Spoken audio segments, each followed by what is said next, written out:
ఇక రైతు సమస్యలను ప్రభుత్వం పట్టించుకోవడం లేదని నిజామాబాద్ జిల్లాలో ర్యాలీ నిర్వహించింది బీజేపీ. రైతు వ్యతిరేక నిర్ణయాలతో రాష్ట్రంలో ఆత్మహత్యలు పెరిగాయన్నారు బీజేపీ అధ్యక్షుడు కిషన్ రెడ్డి. చనిపోయిన రైతు కుటుంబాలకు 5 లక్షల రూపాయల ఎక్స్గ్రేషియా ప్రకటించాలని ఆయన డిమాండ్ చేశారు.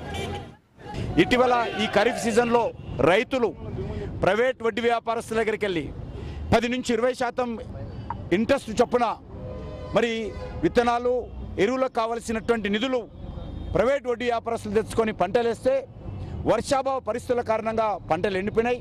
రైతులు ఆత్మహత్యలకు బలపడుతున్నారు.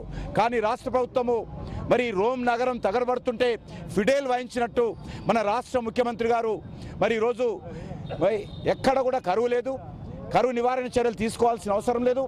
నేను నా ఫామ్ హౌస్లో ఎకరానికి ₹1 కోటి నేను సంపాదిస్తున్నాను. కాబట్టి తెలంగాణ రైతులందరూ ఆ రకంగా ఉండాలి, ఆ రకంగానే ఉన్నారు. కాబట్టి ఈరోజు కరువు సహాయక చర్యలు చేపట్టాల్సిన అవసరం లేదు.